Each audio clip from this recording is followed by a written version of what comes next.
a été marqué par certaines personnes qui sont des collègues qui ont vraiment consacré leur vie entièrement à ce que le Sénégal devienne un jour pétrolier. L'un d'entre eux vient de nous quitter. Je voudrais qu'on lui rende hommage. Il s'appelle Idriss Bodian. Depuis 40 ans, il n'y a pas une mission qui soit venue du monde au Sénégal pour parler pétrole, négocier avec l'État, sans qu'il n'y soit partie prenante. Il y a un autre à qui on ne rend pas hommage, mais qu'on ne connaît pas et qui me tient à cœur. C'est un brillant ingénieur qui s'appelle Mamanding Sonko, que j'ai vu, qui était mon collaborateur à Petrosen, et qui, à force de passer des nuits devant l'écran pour faire de l'interprétation géologique et géophysique, est devenu aveugle. Celui-là aussi mérite des acclamations.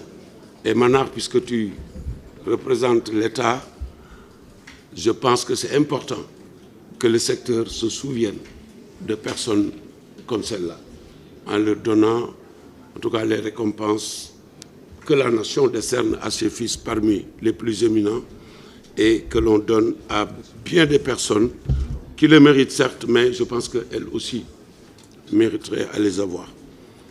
Je voudrais aussi, Gorgui, je suis très heureux de noter dans la salle la présence de beaucoup d'amis, mais en particulier de deux d'entre eux qui sont candidats à la candidature de la présidence de la République. Non, c'est important. Permettez-moi, je voulais les saluer et dire que c'est important, puisque ce qu'on a dit ici ce matin et ce dont on a parlé va contribuer à régir, je le pense, l'avenir de ce pays. Et donc qu'il y ait des candidats qui, en toute humilité, Mamoudou Ibra, je te salue, Samba Ndiaye aussi, qu'ils viennent écouter pour enrichir probablement leur programme et, si Dieu leur donne du succès, aider à implémenter ces politiques, cela devrait être utile. Donc c'est ça que je voulais dire, c'est très important ce qu'on a dit. Mais Manar a fait une bonne introduction en campant le débat. Et moi, ce que je retiens, c'est l'importance du secteur et son impact demain sur le Sénégal, l'immensité des attentes des populations, mais aussi, malheureusement, le débat trop passionné parfois, trop dans l'émotion, qui fait qu'on ne s'écoute pas toujours et on ne comprend pas l'opportunité. Et ça, je le dis parce que j'ai eu l'honneur d'avoir été pendant les 25 dernières années dans l'industrie pétrolière un acteur, je pense, non négligeable, parce que j'ai eu l'honneur et le privilège d'avoir été celui qui a négocié et signé avec mon équipe d'alors le contrat de Sangomar qui a conduit aux découvertes qu'il y a lieu de pétrole. Mais c'est pour dire que nous parlons beaucoup sans nous écouter. Et je suis content, moi, en tout cas, de voir qu'aujourd'hui, avec les différentes sorties qu'il y a, je pense qu'une information beaucoup plus crédible, beaucoup plus perceptible a été donnée. Juste noter quelques aspects qui me paraissent importants. Mon ami Lee a parlé aujourd'hui des insuffisances du contenu local. Le contenu local, c'est vrai, le Sénégal ne l'a pas inventé. Nous sommes le dernier pays à arriver dans l'industrie du pétrole. Moi, je peux témoigner ici que la mission qui a été chargée de réfléchir sur une politique de contenu local et dans laquelle j'ai eu à participer parfois, a été partout dans le monde pour s'inspirer des meilleures pratiques. De la Norvège aux États-Unis, en passant par les Émirats, par Abu Dhabi et par tous les pays, l'Arabie saoudite, où le contenu local a donné des résultats.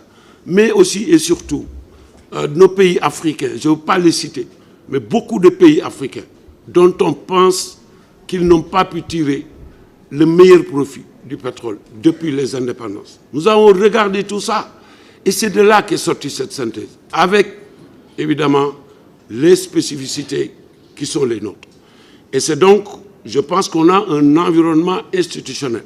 Il l'a dit, le plus gros problème de ces pays, c'est l'accès à l'information. L'ITIE, il ne le dit pas souvent, Mais ça va jusqu'aux dépenses. Si Petrosen achète une voiture, ou Petrosen achète un ordinateur, ou une compagnie pétrolière investissant au Sénégal achète même un téléviseur, il est répertorié dans les dépenses qui sont à l'ITIE. Et on sait donc où va l'argent. Je ne parle pas de la véritable identité des bénéficiaires économiques. Parce que, rappelez-vous, ce pays a failli brûler aussi. Parce qu'on a prêté à beaucoup des actions dans certaines sociétés alors qu'il n'en était rien. Donc c'est une très grande avancée qui devrait permettre d'amener la sérénité dans le secteur. Sur le contenu local et les entreprises, Manar l'a expliqué aussi et Mme Diop, je pense qu'on va beaucoup plus loin. Ce qu'on dit, c'est non seulement le décret d'application définit ce que c'est la notion de société de droit sénégalais et de société de capitaux sénégalais. Donc on va très loin de droit sénégalais, parce que ça doit être absolument créé au Sénégal, mais de capitaux sénégalais. La part des Sénégalais dans le capital des sociétés. C'est vrai, beaucoup parmi nous, un peu plus malins que d'autres, dès que cela est venu, sont allés chercher leurs partenaires stratégiques, ont porté les actions, même s'ils n'avaient que 5% réellement, pour faire du semblant. Ça, c'est des réalités qui existent, mais pour lesquelles je pense que des actions énergiques ont été menées pour que les propriétaires économiques réels, la part de capitaux sénégalais réels, correspondent à ce qui est dans le décret. Et autre chose, aujourd'hui, je le dis à mes amis du club, je salue mon ami Alpha, je le dis moi, personnellement, j'ai fait 25 ans dans le secteur public, à un certain niveau. Aujourd'hui, je suis dans le secteur privé. J'ai assisté au secteur privé qui a toujours invectivé l'État. À l'État qui dit que son secteur privé n'est pas audacieux, n'entreprend pas souvent, ne prend pas de risques et attend trop de protection. Et pour les deux cas, je peux vous dire que ce n'est pas aussi simple qu'on le dit. La protection, pour moi, la meilleure qu'on peut donner à une entreprise, c'est de lui garantir un marché. Le marché est garanti. On vous dit par exemple, tel secteur, il l'a dit, il y a des secteurs dans le régime exclusif où il est impensable qu'une société qui a même un franc dans le capital qui appartient à un étranger puisse contribuer. Mais si les Sénégalais ne sont pas capables de créer, parmi lesquels je suis, des sociétés et offrir des services qui répondent aux standards de cette industrie, parce que aussi, oh non, non, c'est sérieux. Il y a des secteurs qui exigent de la rigueur, de la compétence, de la performance et aussi une capacité de livrer. Aujourd'hui, vous avez une plateforme pétrolière, justement pour dire simplement que c'est transversal. Une plateforme pétrolière telle que nous avons à Saint-Louis, sur la taille de 2 terrains de foot, vous avez peut-être 150-200 personnes qui vont vivre au moins pendant les 30 prochaines années, 24 heures sur 24 sur le site. Ça veut dire que sur ces plateformes, il y a un espace logement du niveau d'un hôtel de 5 étoiles, donc du Radisson, où il y a 24 heures sur 24 de l'eau, des œufs, des tomates, de la salade, de la viande, du poisson, ainsi de suite. Et la loi dit que ces services ne peuvent être fournis que par des Sénégalais. Mais qu'attendons-nous, nous, secteur privé ou pêcheurs, à nous organiser pour produire ces choses-là?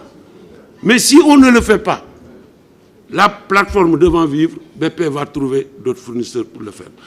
Deuxièmement, je pense, et je prends l'exemple de la SAR, il a dit qu'on a fait le contenu local sans en avoir la loi. Je suis fier de le dire aujourd'hui.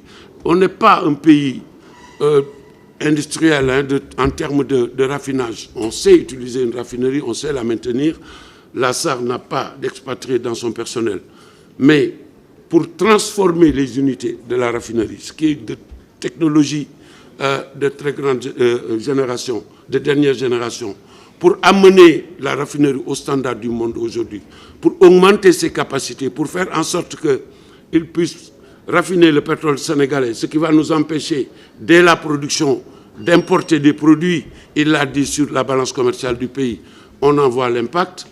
Aujourd'hui, cette société, sa mise à niveau en termes d'augmentation de capacité et de renouvellement de ses unités a été faite dans le cadre du contenu local. 85% des marchés ont été exécutés par des entreprises sénégalaises. C'est des électriciens, des sociétés électriques, c'est du BTP, c'est de l'électromécanique. On a sélectionné les entreprises habituelles du secteur et exigé leur mise à niveau pour qu'elles soient capables de répondre au truc. Et aujourd'hui, je pense qu'avant-hier, dans le comité, lors des journées du comité du contenu local, notre ami Mor Ndiaye a déjà annoncé qu'il y avait au moins 450 milliards de chiffres d'affaires distribués à ces PMI sénégalaises. Et donc, je pense qu'il y a quelque chose qui est fait. Il y a, évidemment, dans le capital humain, on ne l'a pas beaucoup dit maintenant, mais l'Institut national du pétrole et du gaz qui a formé 3 générations d'ingénieurs aujourd'hui, dont tous ont un emploi. Je voudrais saluer aussi notre jeune, vous l'avez dit tout à l'heure, comment il s'appelle, Farindaou, voilà, qui est un jeune Sénégalais formé ici, qui a pu aller à l'Institut français du pétrole. Et je salue la présence de Jean-Pierre Favnet, qui nous a aidés, nous tous, à commencer par le président Sall et tous les anciens de Petrosen. Quand nous étions à l'Institut français du pétrole pour nous former, il a été directeur de l'école de gestion et c'est un grand Africain qui a passé sa vie en Afrique pour le développement de l'énergie. Je voudrais le remercier. Je termine avec deux choses qui sont vraiment très importantes.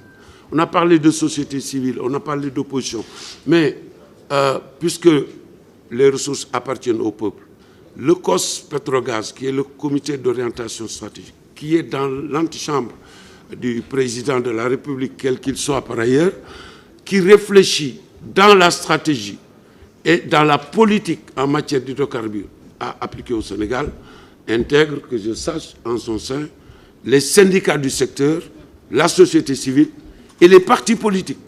Ça, c'est très important. Le code pétrolier, dans les réformes qui lui ont été appliquées, va intégrer une commission d'approbation de tout contrat qui va être maintenant négocié par Petrosen et qui sera pour signature.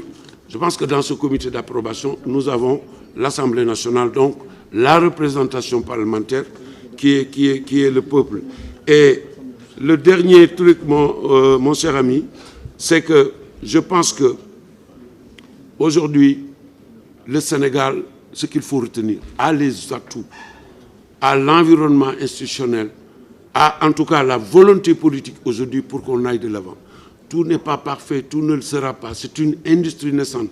Mais c'est tous ensemble que nous devons faire, surtout le secteur privé. Aujourd'hui, la transition énergétique dont on a parlé, l'impact sur l'emploi des jeunes, la transformation, la pétrochimie, tous ces métiers qui devraient... Tout ce qu'on a ici, ça provient du pétrole. Tout, y compris nos téléphones. Qu'est-ce qu'on fait? Et ça, ce n'est pas à l'État de le faire, c'est au secteur privé à s'engager de façon volontariste et résolue. Et je pense qu'ainsi, nous pourrons impacter les pays et créer beaucoup d'emplois pour notre jeunesse. Je vous remercie. Merci. C'est vrai que je pense à elle qui le disait tout à l'heure. Si on voulait aller en profondeur,